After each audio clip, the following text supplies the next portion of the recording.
Welcome to the Creative Blood Podcast. I'm your host, Laura Conway. If you've ever wanted a backstage pass into the world of creativity from the best in the business, this one's for you. Get ready to hear genuine conversations with the artists, entrepreneurs, and creative minds who know no boundaries. Here we go. A lot of people say, I think, are under the impression that actors are just narcissists who just go up there and just sort of throw their psyche and their neuroses out, and that's what makes them special. But most of the really brilliant, great actors are also really fucking smart. That's Golden Globe and Academy Award nominated Chris Sarandon, and you're about to hear his rather fabulous and refreshing story.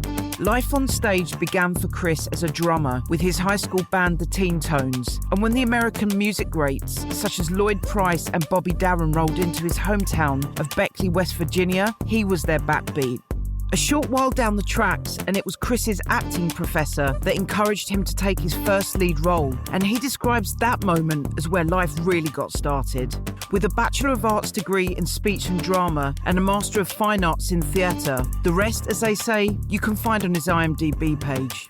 He's had starring roles in films including Lipstick, Cuba, Sam Peckinpah's last film, The Osterman Weekend, Protocol with Goldie Hawn, the cult vampire classic Fright Night, The Princess Bride, and we're talking TV gold too, including ER, Orange is the New Black, Law and Order, and hang on, we've got to mention the voice of Count Dracula in the Teenage Mutant Ninja Turtles franchise. You'll also certainly know Chris's voice as loveable Jack Skellington in the animated classic Tim Burton's The Nightmare Before Christmas, and his dazzling resume continues. Eureka! From cinema's cult classics to the movie makers and shakers across entertainment, he shared stage and screen with everyone from Sigourney Weaver to Carey Mulligan, Al Pacino to Kevin Kline. And in this conversation, Chris is refreshingly candid on how his personal and professional growth have always gone hand in hand. You're about to hear how when life on set served Chris with lemons, you better believe that this first-generation Greek kid made mouth-watering lemonade. We're talking all things around collaboration, empathy, audience connection, and after working with a notoriously testing director, the need to take time out with animals in Africa. From his home in New England, we're cutting straight to it with Chris, who's sharing how he prepared for the role of Leon alongside Al Pacino in the 1975 classic Dog Day Afternoon.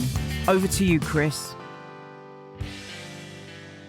At the time, I was, or had just finished, I think, I had been in a Broadway show called, it was a musical adaptation of The Two Gentlemen of Verona, and had become very close friends with a young man named Christopher Cox, who had since passed away, died of AIDS a number of years ago.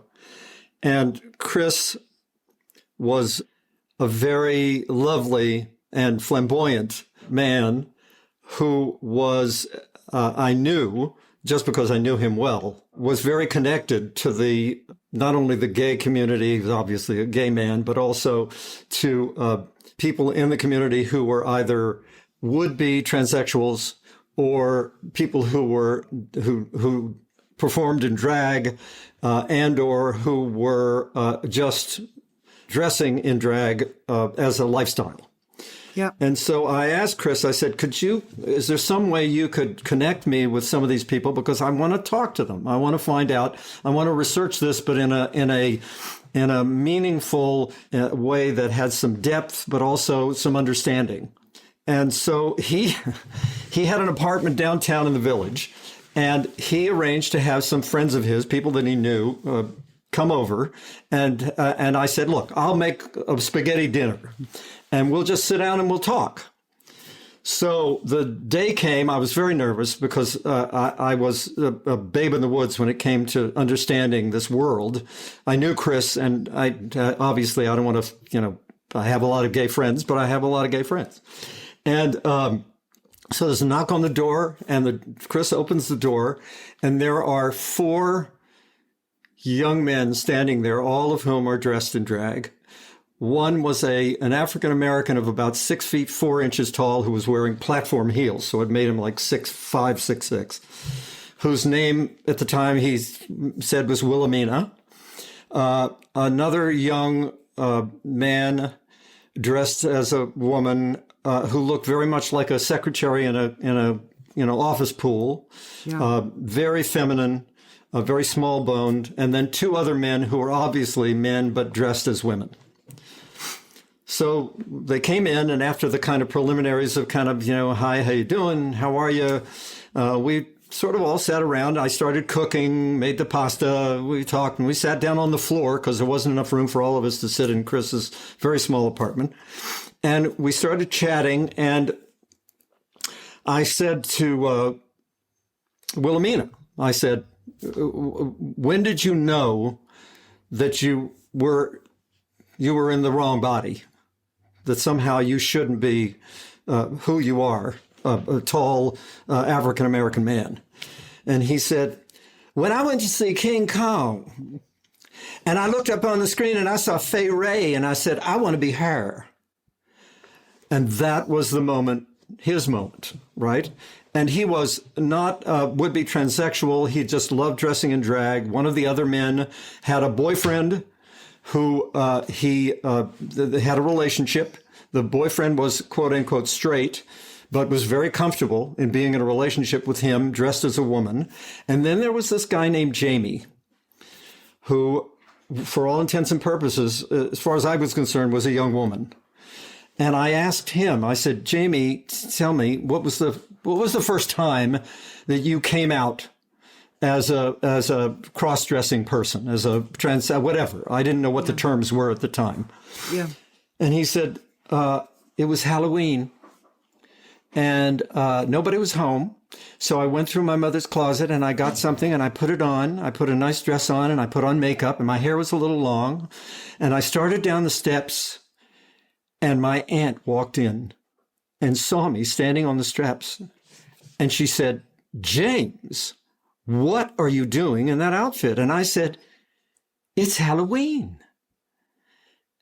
And it's been Halloween ever since. Incredible. And I'm talking to her, and I swear, and at the time I was married, I'm monogamy, totally in a monogamous relationship. I never fooled around or anything, but I'm leaning in and I'm looking at this woman, and I'm thinking she's very attractive. Yeah. And there was a kind of reticence, at the same time, a sense of possession of herself. She wasn't uncomfortable with who she was. She was totally at home in who she was. And I started leaning in like, yeah, really. Oh, ha, ha, ha. And at one point, this look came over her, and she stood up.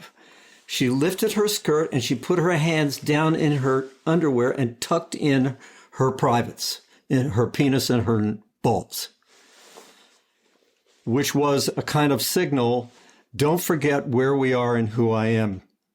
I just want to remind you, not so subtly. Yeah.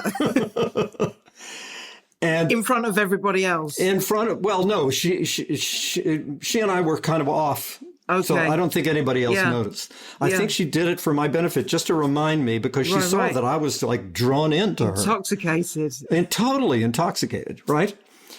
So that was my introduction into the world of for want of a better word, of transsexuality, and because Jamie, for instance, was on hormone therapy, which was very unusual at the time. Pretty progressive, yeah. Yes, yeah. But Wilhelmina was not. Wilhelmina was not interested in going on hormones, and the other two were just cross-dressing. That was it. That's all they did. And then, so that was very instructive, because I realized that Jamie was who she was to the core. And also we had a wealth of information available to us from the real events. Yeah. I heard interviews with the real Ernie Aaron. So my character's name is Leon, but the real guy's name was Ernie Aaron. Interviews with Ernie, because it was an amazing media sensation at the time. Yeah. And also, we had lots of information available on the background of their relationship, her relationship with our character's real name was Little John. And so the combination of that plus photographs, we had a lot of photographs of them, that sort of iconic gesture in the movie of Leon, my character, getting out of the cab and clutching his robe was from a photograph that I had of the real Ernie getting out of the police car on his way to seeing Little John. And then also I spent a day more than a day at home. At the time, as I recall, I think I was separated in my marriage, but at any rate, she was not there. And I spent time at home. I plucked my eyebrows. I didn't have a pair of heels that would fit my feet, so I got some clogs and would walk around in the clogs. And I would wear robes so that I had the sense of my legs being bare, and I'd walk around the house trying to, get a sense of what it was like to move physically as that character in a dress. And then I spent a day in New York City, dressed in character. Wow. With makeup and with my eyebrows plucked, and just walking around just to see if I could get a sense of the kind of, how people would react. And of course, in New York City, nobody gave a shit.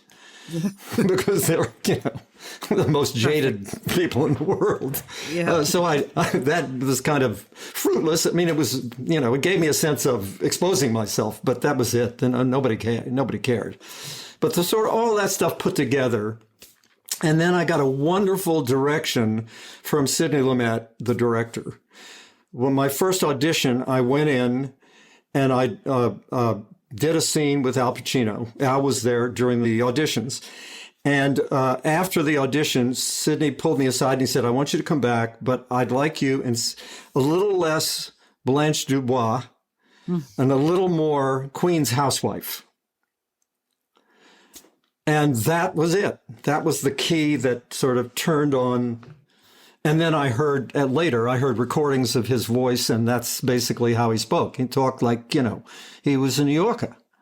That was the voice. That was him. A straight man playing a transsexual character. It's brave, it's bold, you've got to give all of yourself. You can't leave anything. Right. If you're to pull it off in the way that obviously you did. So I think you have to contextualize it. Because at the time it was dangerous. My agent, who was gay, said to me, you sure you want to do this? Because this is going to change people's perception of you. Yeah. And it was my first big movie role also. And my feeling was, particularly given that this was a brilliant script, it was a brilliant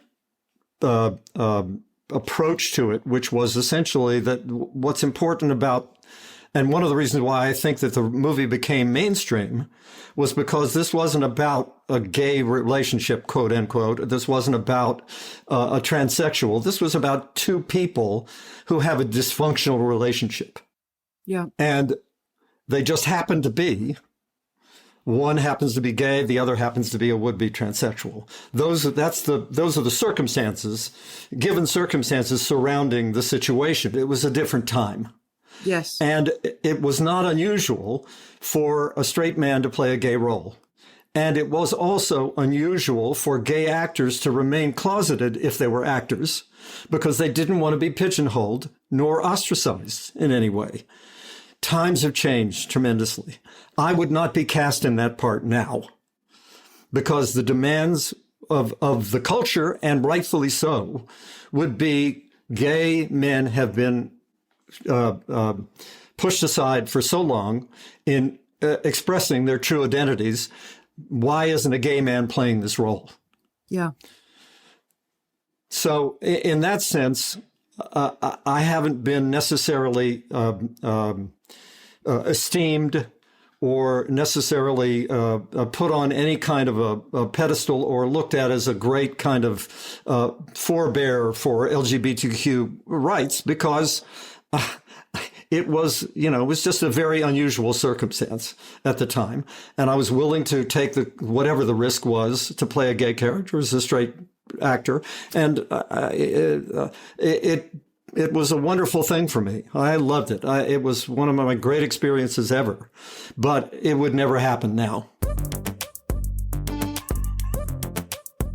Did it feel natural to you when you decided to step out from behind a drum kit and onto a stage? Not as a singer, as I understand, but obviously in terms of in the arena of theatre and during your studies at university for acting and drama.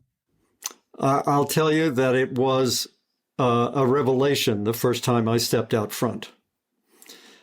A major revelation, not only just in performative, but also in my life.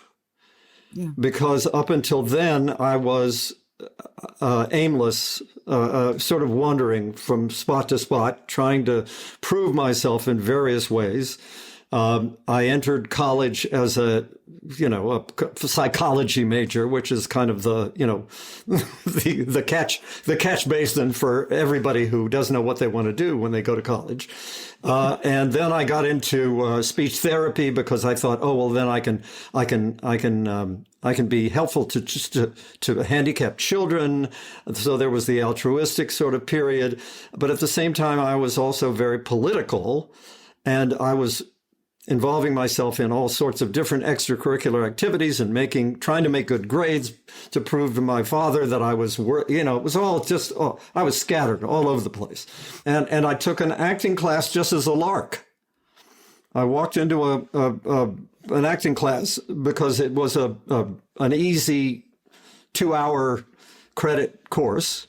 And after a few classes, the professor came up to me and said, "You want to be in a play?" And I said, "Oh, I don't have time. I'm busy. I'm doing leadership conference. I'm doing homecoming weekend. I'm busy with all these things." And he said, "It won't take much time. Just, do it." So I did it. I got to wear a toga. I had like 3 lines. And then he came up to me after that and said, "I want you to play the lead in the next play." And I said, "Whoa, I don't know." And he said, "Oh, it's a really great part. I read the play. It was Tartuffe, a Molière play." And I figured, oh, what the hell? And I did it. And that was the beginning of my life as a quote unquote artist, if you want to call it that, or because I thought this is what I was meant to do. This is what I'm meant to be. And I dropped literally everything. I dropped out of all the classes that were superfluous. I dived straight into being in plays and taking acting classes, doing the whole thing. And for a kid who's the son of an immigrant who came to this country with literally nothing and brought his whole family over, and whose aspirations were for me to be a doctor or a lawyer, if not to take over the restaurant business, which was his business. It was a big shock for my family, but I was willing to say, I don't care what you think of me anymore. I have to do this. When you got to go, you got to go. That's right. And it's I think, parenthetically, going back to the drumming, I think that sort of set it up. Because I had, to a certain extent, that feeling when I was sitting behind the band, when I was part of it. That's what you do when you're a theater artist, or you work in the movies or whatever. You're a collaborator. You're trying to be in a sort of synchronous relationship with a group of people to produce something that is indelible for the audience, that they leave thinking, oh, this changed me in some way. Our audience thinks that, hopefully. I mean, for instance, a lot of people say, I think, are under the impression that actors are just narcissists who just go up there and just sort of throw their psyche and their neuroses out, and that's what makes them special. But most of the really brilliant, great actors are also really fucking smart. Yeah. They have great intellect as well as have that ability to mirror what's going on within us, the sort of collective us, that people can connect with and identify with. That's what makes great actors. Is that people sit there and they go, "Oh my God, I've been through that. Yeah, I've seen that happen to somebody I know, or I know that feeling." it's like having a bigger awareness, isn't it? It's understanding the bigger picture. I wanted to ask, in terms of everything that you've experienced in the industry to date, you will have a sort of secret weapon for yourself. You'll have something that you know is the thing that has gotten you through all the roller coaster of an industry that throws curveball after curveball. And if I was to ask you, what's your secret weapon that sort of no one would know about, it's not a technical thing necessarily. It's something that comes with you wherever you go, that you know gets you through and out the other side. No matter if it's a role, whether it's a tricky co-star, whether it's a negotiation in some sense. Wondered sort of instinctively, what do you know what that is, or does that ever sort of come up for you? Well, to call it a secret would then be that I couldn't tell you. but if it wasn't so secret, but not so semi-secret, this is. I think that this is maybe an answer that has helped me along, certainly, and I'm still developing this, believe it or not, at this point in my life. And I've been through, 7, almost 8 decades of life, which is a little scary, first of all. Incredible. And that is that in situations like that, when you are facing either adversity or you're facing difficulty, that it's not about you. That is, it's not about me. This moment is not really about me. It's about what's going on in this dynamic between me and the other person, or me and the rejection of which happens constantly with artists who are, people. We have to live with rejection. Yeah. Which is one of the pieces of people that, one of the pieces of advice I always give kids who ask me, what's your advice if I want to be an actor? And I usually say the first word out of my mouth is don't. I was going to say that as a joke. Right. You said it. Yeah. But the second piece of advice is you have to be resilient. You have to be able to say, that's not personal. When you go into a room and somebody says, thank you, but no thank you. Yeah. When you are in a situation where somebody is resisting you, in trying to accomplish what you're trying to accomplish, say as a group even, that it's not about me, it's about something in this situation that we have to get past. Let's figure it out. Yeah. And if we can't figure it out, then it's time to move on. Yeah. Have you ever had that with a co-star? Not necessarily naming names. Oh, yeah. Oh, yeah. Oh, yeah. Very seldom, interestingly, because to my detriment, oddly enough, but also to my credit, I am not one of those people who tries to suck up all the energy in the room. And there are actors who do that. I've worked with a couple of actors like that. One in particular whom I had to spend a lot of time in a car with on a movie. It wasn't. Yeah, somebody who wouldn't know, because it was an independent feature that is. No, I was smiling because I was thinking in my mind about the Child's Play. Oh no, that was Chucky, and I know. Chucky was tough enough. Yeah, but that was in the car. Yeah, right. No, sorry. No, this gentleman was literally from day one. We were all working on a low budget movie. We were all in little, garret rooms, not garret rooms, but little tiny trailer rooms, sharing. Everybody was working under the same circumstances, and this guy arrives on the set in a very low-budget movie and proceeds to demand things constantly and stop during takes because he wasn't happy with his performance. I mean, it was just, excruciating.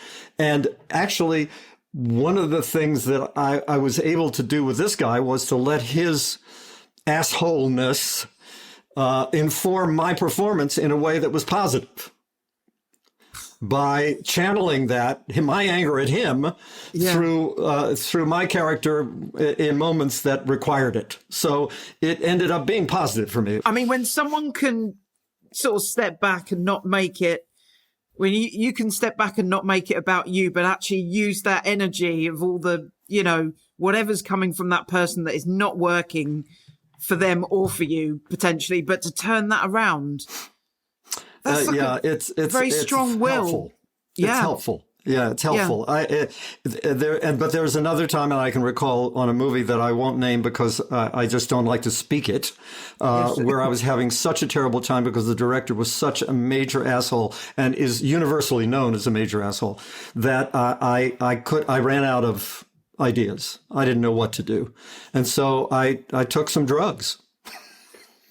That was it. What else? Yeah, I would drop a half a tab of mescaline before I went to work, and that was it. Yeah, I am a child of the '60s. Did you know that? Because people have reputation. It normally precedes them. Yeah. Do you have a heads up in advance? You mentally had to prepare yourself. There's my hubris operating because I thought I can work with anybody.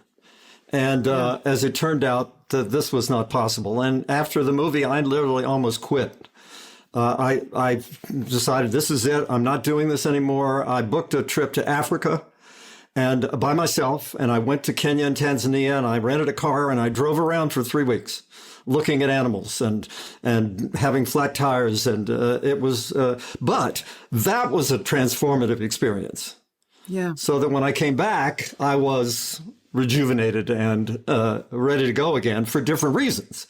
That I saw, okay, this is why you do this. You don't do this because, and the reason I did the movie in the first place was because I was getting star billing and I was being paid a lot of money and my career was on the ascent. And I thought, this is the next step. And that was the big mistake. That was the big mistake. You feel like you made that choice as an artist for the wrong reason? Wrong reason. For all the right really? Yeah. Right. Totally wrong reasons, but was that your decision? Was that your decision or an agent's decision? Or no, okay, it was one has to take one's. We have to take a responsibility for our decisions, whether we're being pressured or not. And the pressures come from, with actors, they can come from their agents or they can come from their perception that if I don't do this, then I will drop out of sight and I will no longer be on the lips of everyone. I won't become a movie star. I won't become a recording star. I won't become a whatever your ultimate goal is. And my goals had always been up to that time, I just want to have a career. Yeah. I just want to have some longevity. I just want to do what I love to do for as long as I can. Because we live now in a world in which gratification occurs immediately for our every wish and whim, because we have everything at our fingertips.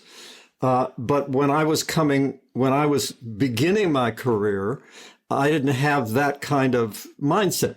My mindset was, oh, wow, what's my next job? Oh, wow, this is a really cool play. And this is a great part. Yes, I'll go someplace and work for $125 a week for 6 or 8 weeks. I didn't have any, I didn't have kids. I didn't have any responsibility. I was on my own. And even after I was married, I still had that sense of anything is possible. But it all had to do with keeping in mind what my goals were. And my goals were to take part in this extraordinary process, which is acting with other people in plays or movies or on television or wherever it is. And that the rest would take care of itself. If there's something there that is commercially viable and people want to spend money on it in this system that we operate in, then all the better, because that affords me more opportunities. It gives me more choices. But the fact is that I can't lose sight of what's the next job. And these things are analogous in any walk of life. They're analogous in sports. This we were just talking about, up your game by working with better people. Up your game is a sports analogy. Yeah. And athletes talk about the same thing. Yeah. And I see it I'm a big sports fan, and I see it all the time. I read the paper and I go, oh, this team was supposed to win this game, but the other team was more motivated and they won. Because they had very specific goals in mind. The next play, the fact that they had specific responsibilities in a moment. Yeah. And that's also a metaphor for the artistic endeavor. And that is you are, as soon as you start editorializing, as soon as you start going, oh, hey, here comes this great moment, then you're not in the moment because you're anticipating it. What are the values that you believe you should go into the game of movie making here and now, knowing everything that you know? What are the sort of non-negotiables? You sort of have to go through it to understand really what's just a bunch of noise versus what do you have to have about you, or what do you need to follow in a compass-wise? Because there's so many elements flying at you. There are so many people saying, you're incredible, do this, do that. And of course you have to go through all of that. But what are the things that that you have to walk in on stage with? I think that, and this is not new, because I've heard it from, for as long as I've been doing this, from other people. So I'm not, revealing anything that's a secret or that's impossible to comprehend. But that, first of all, the most important goal or thing to keep in mind for me always when I'm going into anything is it's now. It's the process. It's what we're doing together that's important. How it turns out, because we all tend to be result-oriented rather than process-oriented. We all tend to think, oh, how is this going to look to the critics? How is this going to look to my peers? How is it going to appear on the web, online? How is it going to, what's going to be the online reaction? Rather than, what's our process here? What are we doing together that makes this worthwhile doing? From moment to moment to moment to moment, be it in whatever the endeavor is. And that's always the mindset I try to have whenever I get involved in anything. I do, for instance, I do a lot of Comic-Cons where I go and I meet fans and talk to them. In the beginning, it was because I wasn't making as good a living as an actor, and this afforded me another revenue stream, right?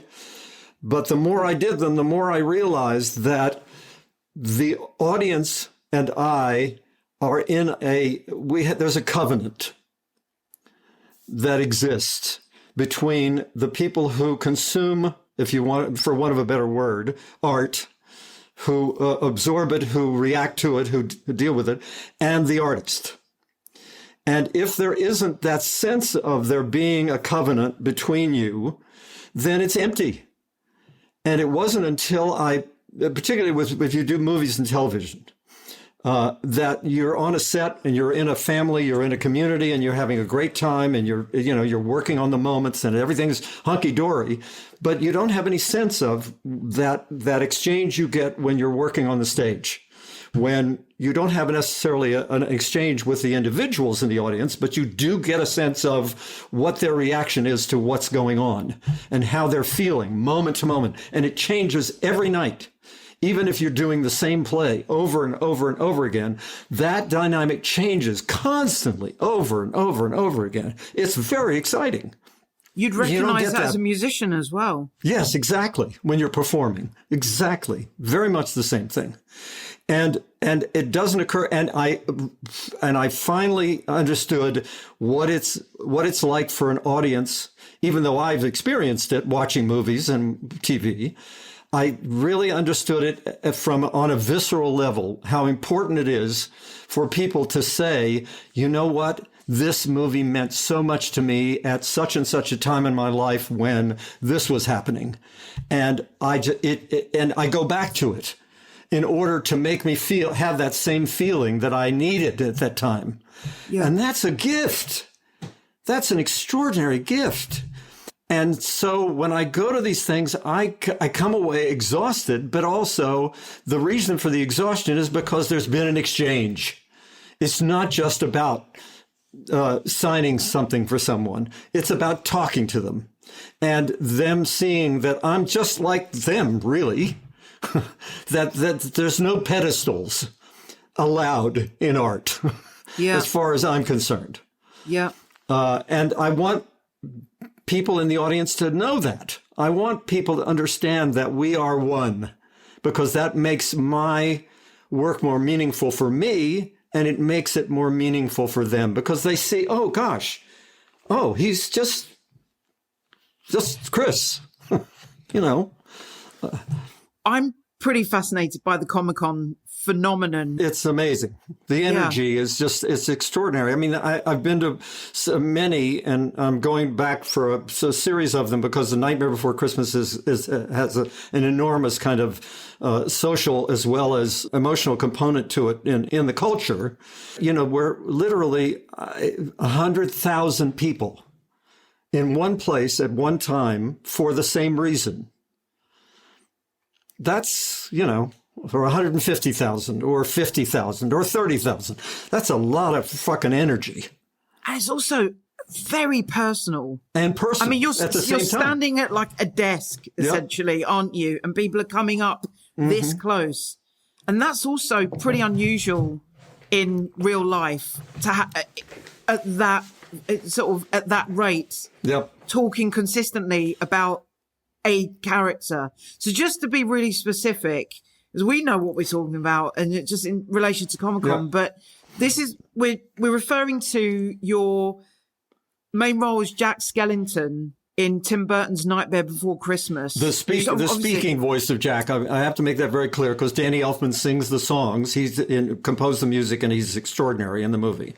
Yeah, absolutely. So the voice of Jack Skellington. So obviously animation classic, and then you're meeting people in a Comic-Con scenario as Chris, not as an animated character, obviously. Right. That must be pretty mind-blowing for people. Yeah, I mean, it is.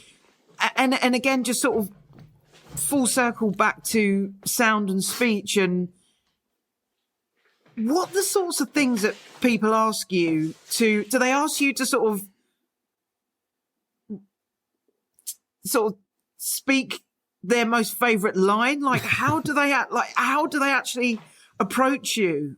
I know it's not transactional in the sense of, you know, hello, thank you very much. Obviously there's an interaction, but you'd only have a period of time with people. What are the sorts of things that they ask you to do or say for them? Generally, what ends up happening is that people often, I should say, have something prepared that they want to say, because they want to express what it is that their connection is to the character and or the movie. Wow. And this happens not only with Nightmare Before Christmas, but also with The Princess Bride, particularly, or with a movie called Fright Night, which I did, which, horror fans genre fans are really hardcore. Generally, it's almost always there's a sort of approach from that standpoint, because they're not sure what my reaction is going to be. And my answer always is, first, tell me your name. I want to know who you are. Because to me, that's the most important part of it all, which is I want them to feel known and seen, because that's important for everybody. That's pretty disarming if you're not expecting it. In an incredible way.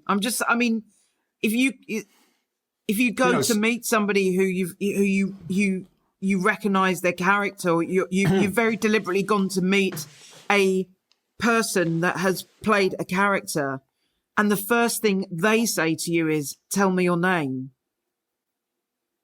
Yeah.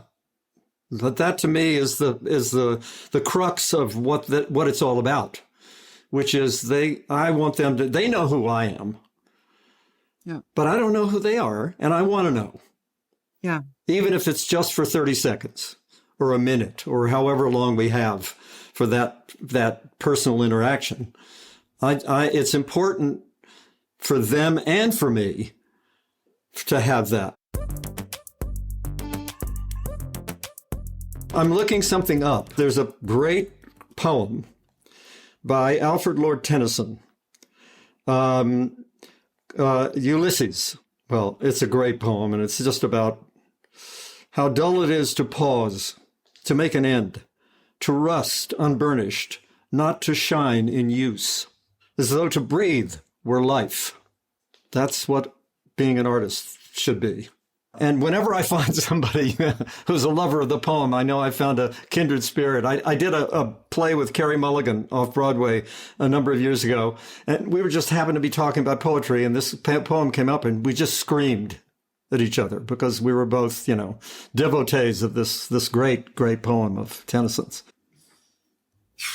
Thank you. Oh, thank you. So much. This is fun. This is fun. And it also it's revelatory for me, too, because it makes me think about, it makes me put things together sometimes. It makes me synthesize. So much. There's so much. Like, if you're not talking about it, half the time with anything that's going on in my world, which is not half as much as what's gone on in yours, I forget if I'm not reminded of it. Yes, exactly. I think it's really important, to speak about this stuff and to celebrate it. And again, just sort of like remind ourselves and each other what's been achieved. It's huge. You're a bloody drummer. It has become more important is now that I have grandchildren. Now that I've gotten older, it's part of the legacy too, of life, not just about things that I've done, but about being what kind of person you want to be. Yeah. And that's the thing I want to impart, not, the things that I've accomplished, but the sort of person.